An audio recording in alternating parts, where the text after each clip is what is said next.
धन धन सतगुरु तेरा ही आसरा। परम पिता शाह सतनाम सिंह जी महाराज जीवोद्धार हेतु तलवंडी साबो जिला भटिंडा में पधारे। वहाँ दयालु दाता जी का रात्रि विश्राम सराफों के घर पर था।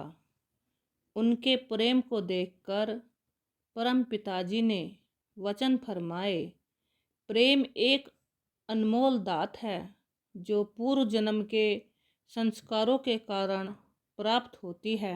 यह प्रेम अंत तक निभ जाए तो उसकी कीमत कोई चुका नहीं सकता। इसके उपरांत शहंशाह जी ने उन सभी को नाशपत्ती का प्रसाद प्रदान किया। शाम के 6 बजे परम पिताजी बाहर खेतों में आकर बैठ गए। सारे प्रेमी परम पिताजी के चारों ओर गोल घेरा बनाकर बैठे हुए थे। परम पिताजी शब्दवाणी करवा रहे थे। इतने में एक कुत्ता प्रेमियों के बीच में से होता हुआ पिताजी के पास आ गया। जो सेवादार परम पिताजी के पास खड़े थे उन्होंने कुत्ते को भगाने की कोशिश की, परंतु परम पिताजी ने अपने पवित्र मुखारबिंद से फरमाया, इस कुत्ते को न भगाओ, ये तो कोई भक्त लगता है। वह कुत्ता परम पिताजी के सामने आकर बैठ गया। शब्दवाणी चलती रही। इतने में आसमान पर बादल छा गए और बारिश शुरू हो गई। परम पिताजी उठकर वापिस चल पड़े। बारिश जोर से आने लगी तो परम पिताजी ने अपना पायजामा घुटनों तक ऊंचा कर लिया। तेजी से चलने लगे। वह कुत्ता भी परम पिताजी के पीछे भाग रहा था। साथ ही सेवादार संगत ने भी दौड़ लगा ली।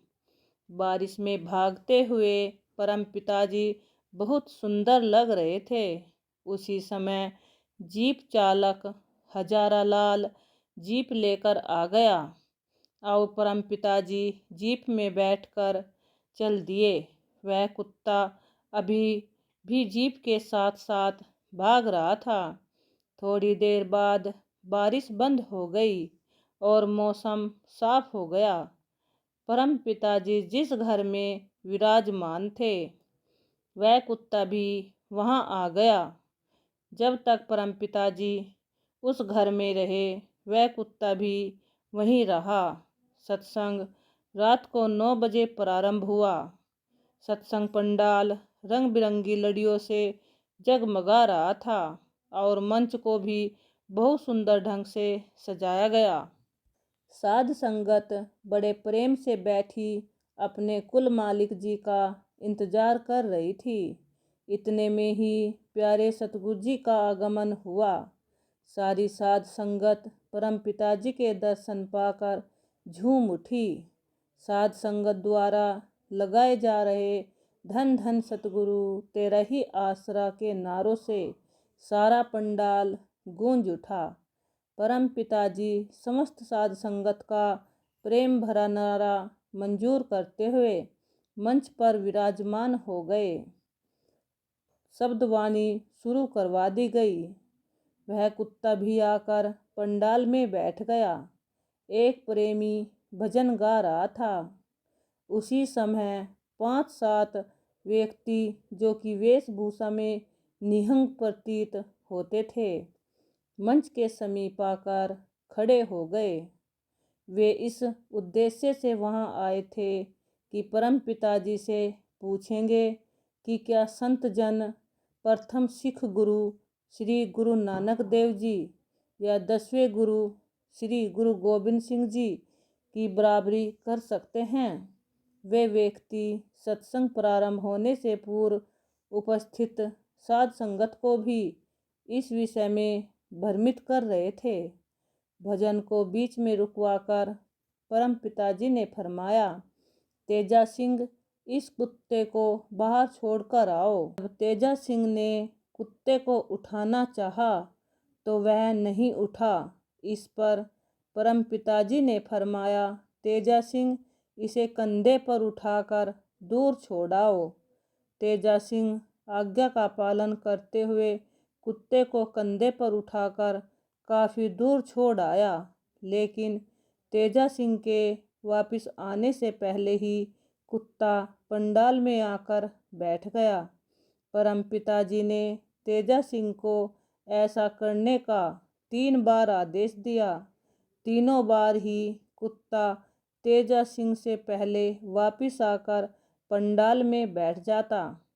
कुत्ते की इस क्रिया को देखकर परम पिताजी खिलखिलाकर हंस पड़े।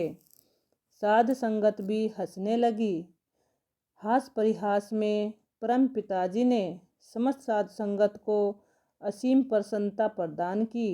सतगुरु जी ने फरमाया, इस कुत्ते को यहीं पर बैठा रहने दो, यह कुर्बानी करता है।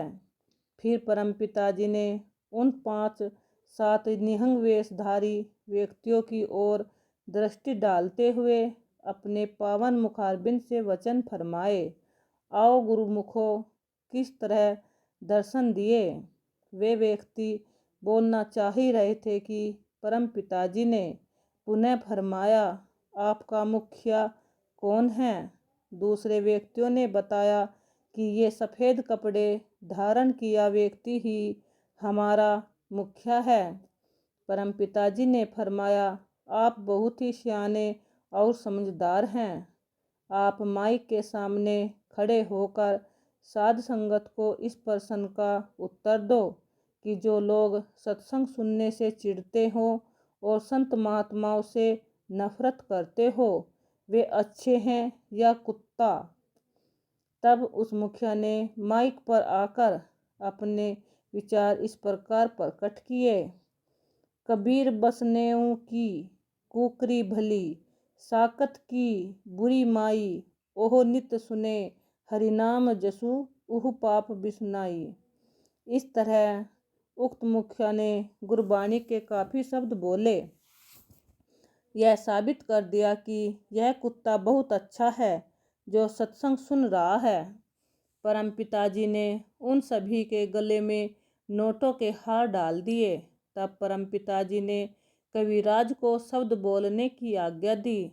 जब शब्द पूरा हुआ तो प्यारे सतगुरु ने अपने पवित्र मुखारबिंद से फरमाया, बेपरवाह मस्ताना जी का लगाया हुआ बाग, उसमें रंग बिरंगी फुलवारी रूपी साध संगत जी, आप बड़े नसीबों वाले हो जिनको इस घोर कलयुग में सत्संग नसीब हुआ है।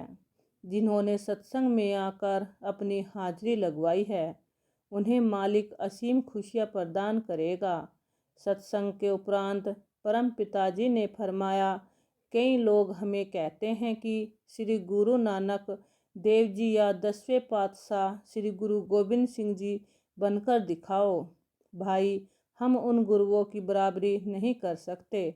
हम तो उन महापुरुषों की वाणी का व्याख्यान ही कर सकते हैं। वे सभी व्यक्ति उठकर परम पिताजी से विनती करने लगे कि हम तो आप जी के पास इसलिए आए हैं कि आप जी हमारे घर में चरण डालने की कृपा करें। संगत से कहे कि उस दिन लंगर पानी भी हमारे यहाँ ही ग्रहण करें। इस पर प्यारे सतगुरु जी ने अपने पवित्र मुखारबिंद से हंसते हंसते फरमाया, हम आज आप जी के गुरुद्वारे में नहीं जा सकते। जब मालिक का हुक्म होगा तब जरूर जाकर दर्शन करेंगे। वे परम पिताजी को नमस्कार कर प्रस्थान कर गए। परम पिताजी मंच से उठकर साध संगत को आशीर्वाद देते हुए अपने विश्राम स्थल की ओर चले गए। धन धन सतगुरु तेरा ही आसरा।